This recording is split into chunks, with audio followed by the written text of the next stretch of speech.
This podcast is brought to you by Most Valuable Podcasts, leading the league in podcasting entertainment.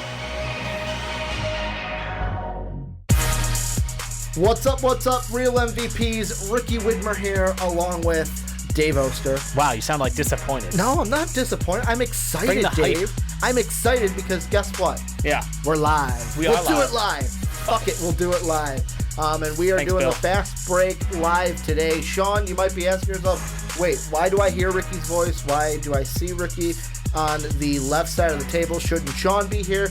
Well, Sean's in NOLA, doing NOLA things, which Mark told him, have fun, it's termite season. He's scouting the talent for Zion. Yeah, for Zion. Apparently he was at a cemetery earlier in the week. A NOLA cemetery. He said it was a miniature golf course, or looked like a miniature golf course. I think that's what his tweet said.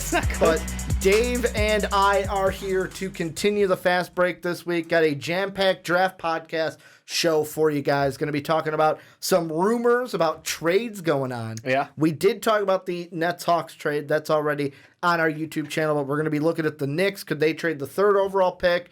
Word is the Suns are dangling that sixth pick out there. They want to get that and Josh Jackson out of town for a veteran point guard. And then at the end of the podcast, we're going to do something we haven't done before. We're going to do actual draft predictions. Dave and I are going to give our draft predictions. Yep. 5 each. I'll set the rules up when we get to that at the end of the show, but that should be fun. Also, the link is right down here. Make sure to check us out on patreon.com/mostvaluablepodcast. Jake, who is in the chat right now, is one of our loyal patrons, and we love each and every one of our patrons. As low as $1, you can get the MVP podcast. You can get the most important thing, access to our Discord server, and talk to us and our patrons whenever you would like. But Dave, let's start the show off with a classic. It is, and I'm not going to do it as great as Sean, because Sean's got it just in here at the top of the head, but It's the soggiest of shooters, the dampest of dudes, the moistest of men. These are our wet boys. And first one, I will start with mine. It's a Golden State Warrior, so of course it's Steph Curry, is the pick for me at the top of everything. He's just, all I had to do was watch, what was that, game 3, I believe, was the one where Clay was out, Durant was out. I just watched that game and was like, wow, if Steph had a little bit of help, he would have won that game and they wouldn't have been down 3-1. So Steph getting the wet boys, basically doing it all by himself. But, LeBron did that last year and it did not get him a ring. So we all know how that ends up. Dave, who's your wet boy? Oh, I just got to give a quick shout out to the comment section right now, because we got Van Vliet's tooth in there, which is just an awesome call out. Thank you so much. My wet boy this week. He hates the Raptors and the Warriors suck. Yeah.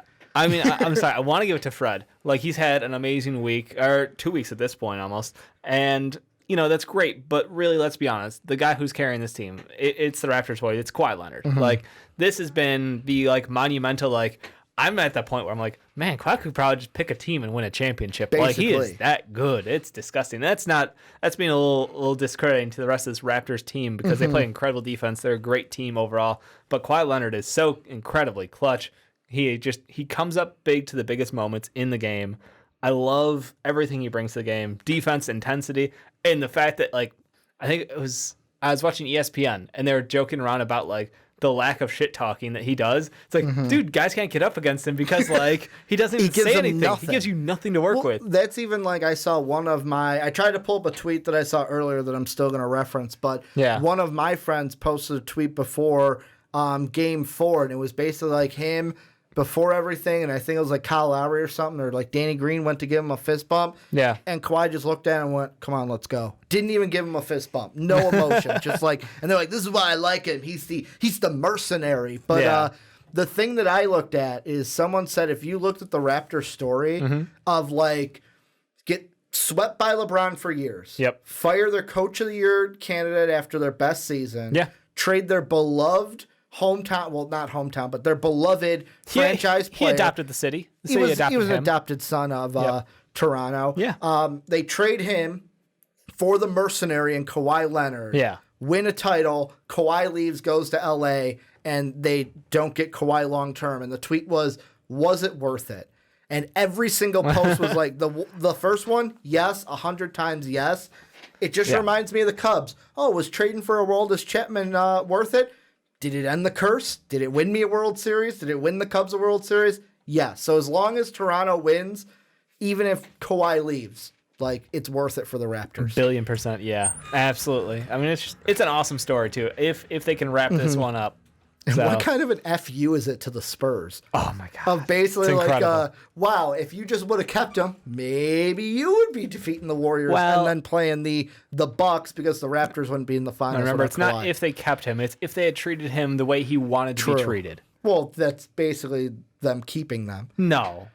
Keeping him is being a dick. Against his will. He Yeah. put the soul in the box. Seriously, it's the Jimmy Butler shit. It's all that holdout garbage. So no, it's a little different. There's but even rumors that they may have to trade DeMar DeRozan in the offseason because of contracts and stuff. I can't wait to talk about that later. The very last wet boy is Shaun's. He sent it in. And He Shaun, phoned it in. Shaun going troll levels here. He's going Kevin Durant. And the main reason why he selected Kevin Durant was that he goes, that's the real reason why the Toronto Raptors are up 3-1 in this finals. And the thing is, I don't think, me personally, I don't think we're going to see Durant At all? ever this season. I don't think he comes back Monday. I don't think he comes back. If they win, he ain't coming back in Game 6. He ain't coming back. Well, Game 7, I'll leave that one as a 50-50. Because if it's a Game 7 and he's healthy, but like the thing I look at is which side is it? Is it that Kevin Durant doesn't want to come back? Or is it that, because I know Jalen Rose on Get Up has said it, and he said it right after it happened, he goes, it's a worse injury than we all think. Like, is it really worse than just that calf injury we thought, and that's why he's out? Or is it oh man, I'm still feeling tight, coach. I can't go today. I think that's the most ridiculous sounding fucking. I know it's Jalen Rose. It's not you, but like it is the dumbest argument ever. Jalen's on the side that the injury is worse than we all think. Good. Then I'm closer to him then. But everyone else's storyline is that he doesn't want to play because he doesn't want to hurt his legacy. No, you're in the NBA Finals. You go play. That is every athlete in the NBA. Like that is the ultimate dream. That's the ultimate goal. And I get just because you've been there and done that before doesn't make it any less epic to do it again. I don't understand. The drive is there. Like there's no reason. If you can duct tape that calf back together and get out there, he would. And that's my thought is. I think that there's maybe something was a little bit worse than we thought. The recovery's not going as well as he thought. I mean, Boogie thought he was going to get a free ring. Boogie out there busting his ass even though. Like, that's the thing. Is like, Boogie there's a guy who came back. Boogie said he almost quit after he injured himself in the Clippers series. Yep.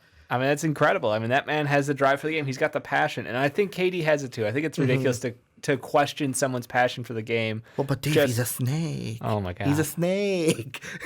Being ridiculous, people. I hope we see him if he's healthy enough to play. I don't think it's a motivation problem. I don't think he would hold out intentionally just to watch the Warriors lose and be like, look, it was all on me. You guys are giving them more credit. Yeah. I'm the one who won us, championships. I will say, though, although I agree with you, I'll put it this way. I'd like to agree with you because I don't know what's going on in KD's head. I don't know him personally. Based off of what we've seen from KD, I wouldn't be surprised if it's him hearing the chatter and basically being like, well, you know what? You think you don't need me? All right, win it without me. Then see if you need me. And use it as a bargaining chip in free agency of like, oh, you think you don't need me? Well, guess what? You didn't win the finals without me. So yeah, I don't like it because he hurts his own. You don't like it because that's not how we want our pros to act. It's not how we want our pros to act, especially but also the ones that are at the top. He's thinking he's better than LeBron James, right?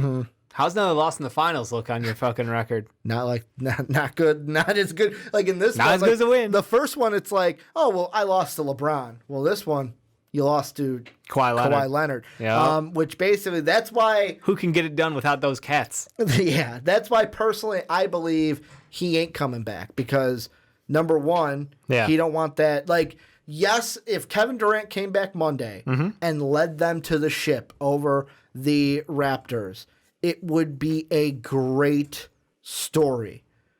But I think KD's a little bit afraid. I think he might be too scared that if he loses one of those games, people might think poorly of him. And the whole reason why I lean towards that side is everything that we see of like him going after the Joe Schmoes like us that have like under 1,000 followers on Twitter. The guys that have like 200, 100, 300 followers on Twitter. The ones where it's like NBA players and post players go, just ignore them.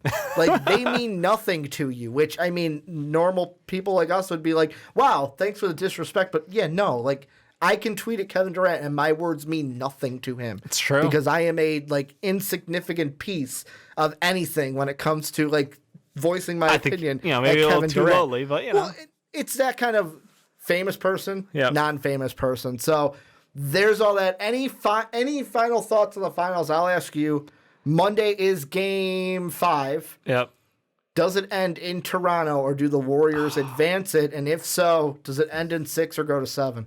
I want it to end in Toronto. That's like the storybook ending. You don't want the Warriors to win. I don't want the Warriors to win. That's the storybook ending. I have a bias here. I think that everybody drew up this season as a write-off for everybody, and the Warriors are going to win. We all had Warriors Celtics. Yeah, well, the Warriors and Celtics had the most talent on their teams. Unfortunately, having the most talent doesn't mean you're the best team, and that's what I love about this Raptors team. They came together. They play incredible defense. They've got good stories, good shooting, good guys on their team. They made roster adjustments mid-season. They went out there and they got it done. And I respect the hell out of them. So I want them to win. I want them to win at home. Absolutely. I want either 5 or 7. Hopefully, if it goes 7, we get KD appearance. Like, that's the worth for me. As a fan, I'm rooting for the most games possible. I want it to go the distance. I do. But if Kawhi Leonard gets help from guys like Marc Gasol and if Danny Green goes 6 of 10 from 3, come on, like there's no beating it when like guys like Danny Green, who he's been night and day though, like exactly, or like Fred VanVleet, which I know that Coach Nick Nurse has said, oh, he's been huge for him, but like when you're getting big scoring performances out of those guys, of course you're gonna win. When fucking McKee 0 points and then misses 2 big foul shots that would have pulled him, I believe, within like 7 or 8 in that game that Steph was all on his own. I'm just saying. Also, finals run through Pat McCaw.